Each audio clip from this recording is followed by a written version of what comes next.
दोस्तों, मैं हिंदी का पत्रकार हूं तो हिंदी में बोलूंगा। और शीला जी जो बोलेंगी वो मैं सुनना चाहता हूं, क्योंकि इनका मैं बहुत प्रशंसक हूं। अभी मैं आया तो दादा बैठे हुए हैं, प्रेस क्लब के अध्यक्ष। इनसे मैंने कहा दादा, पत्रकारिता तो बहुत बदल गई है आपके ज़माने की और अब की 15 साल में। तो इन्होंने कहा कि हम सब अब देशद्रोही हो गए। ये इनका लफ्ज़ था। मेरा मानना है इस मैगजीन में जिन लोगों ने लिखा है वो सारे देशद्रोही थे, अगर दादा की बात हम माने तो। लेकिन हकीकत में यही देशप्रेमी हैं, और जो आज पत्रकारिता में नजर आते हैं, जो पत्रकार है ही नहीं, देशद्रोही वो हैं। क्योंकि उनको पत्रकारिता का मतलब नहीं पता, उनको पत्रकारिता के सिद्धांत नहीं पता, उनको पत्रकारिता का मूल मंत्र नहीं पता, और उन्हें पत्रकारिता के उस हिस्से का नहीं पता है जिसको आशीष और उनके साथियों ने पिछले 10-12 साल से वो कर रहे हैं। और इसमें जिन लोगों ने लिखा है और ये जो मैगजीन निकाली है न्यू दिल्ली पोस्ट, इसमें जो हो रहा है और जो चल रहा है, क्योंकि पत्रकारिता में यहाँ पे हमारे मित्र इस जर्नलिज्म के शिकार परंजे अभी नज़र नहीं आ रहे। मैं जब आया था तो थे यहाँ पे। कहाँ है? सही, तो इधर आओ ना, आगे आओ प्लीज, आगे आओ, आगे आओ, आगे आओ यार। Pranjay sir, you're requested to come here. आइए, मैं रिक्वेस्ट कर रहा हूँ या आगे आने के लिए यार। आ जाइए सर। नहीं Pranjay, adventure. तो ये बड़े पत्रकार की भी निशानी होती है जो परंजे जी दिखा रहे हैं। पत्रकारिता में बहुत सारी चीज़ें आसान हैं, लेकिन उसका सबसे मुश्किल हिस्सा इन्वेस्टिगेशन है, खोजी पत्रकारिता है, और उस स्टोरी के ऊपर कायम रहना, ये सबसे बड़ी चीज़ है। आप लोग यहाँ दिल्ली में बैठे हुए हैं, आपको छोटे प्रदेशों की या छोटे ज़िलों की पत्रकारिता का हाल आपको नहीं मालूम है।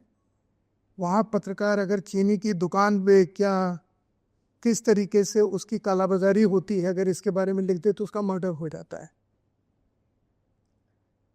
अगर आप किसी ठेकेदार के बारे में कुछ लिख दें तो आपके घर की लड़की को वो उठा देता है, और इसकी कहीं कोई रिपोर्ट नहीं होती। दादा, अभी भी कितने पत्रकार ये में हैं, हम में से किसी को नहीं पता होगा, शायद 2-3 नाम पता होगा। लेकिन छोटे शहरों में जो पत्रकार जेल जाते हैं, जो अपनी लड़ाई लड़ते हैं, वो किस चीज़ के लिए लड़ाई लड़ते हैं? वो सिर्फ खबर के लिए लड़ाई नहीं लड़ते हैं, समाचार के लिए, वो अपने इन्वेस्टिगेशन के लिए लड़ाई लड़ते हैं। जो इन्वेस्टिगेशन उनका होता है, क्योंकि वो उसके ऊपर कायम रहते हैं, और उस कायम रहने पर उनको अपनी जान की बाजी लगानी पड़ती है। तो मैं जो इस इन्वेस्टिगेशन जर्नलिज्म की दुनिया से जुड़े हैं, तो मैंने परंजय भाई का नाम जानबूझ के लिया। सताए हुए हैं, मारे हुए हैं, एक बड़े पूंजीपति के मारे हुए हैं, और अभी भी इनके ऊपर हमले हो रहे हैं।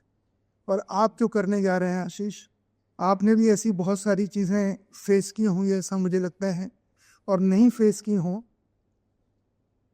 तो आपको धमकियां तो ज़रूर आनी होगी। क्योंकि हम लोग की ज़िंदगी में, मैं अपनी बात कहता हूँ कि कितने मतलब जो जर्नलिज्म में मैंने वक्त गुजारा, कितनी धमकियाँ आई, कितनों का सामना किया, लेकिन इसके बावजूद हमारे संपादक थे SP सिंह रेवा के, सुरेंद्र प्रताप सिंह।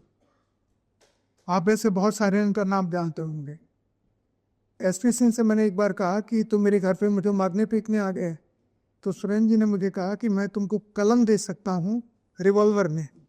सीला, ये SP सिंह का सेंटेंस था कि मैं तुमको कलम दे सकता हूँ, रिवॉल्वर नहीं। इसका मतलब कि कलम रिवॉल्वर से ज़्यादा ताकतवर है। इसलिए आज मैं, और हिंदी में इन्वेस्टिगेटिव जर्नलिज्म शुरू करने का श्रेय अगर किसी को जाता है तो SP सिंह साहब को जाता है।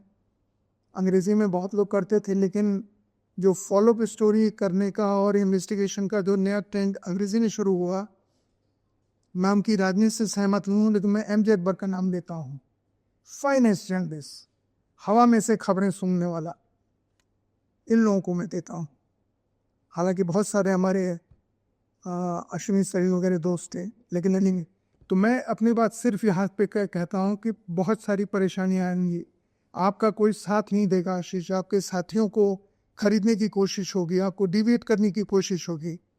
और मैं अभी नीतीश से कह रहा था कि ये तो एक स्टोरी आपने की है, लाखों स्टोरी पड़ी हुई हैं जिसमें हमारे देश के ब्यूरोक्रेट और मिनिस्टर शामिल हैं, जो आप कर रहे हैं, जिनमें उनका पैसा शामिल है, जो बाहर गया हुआ है।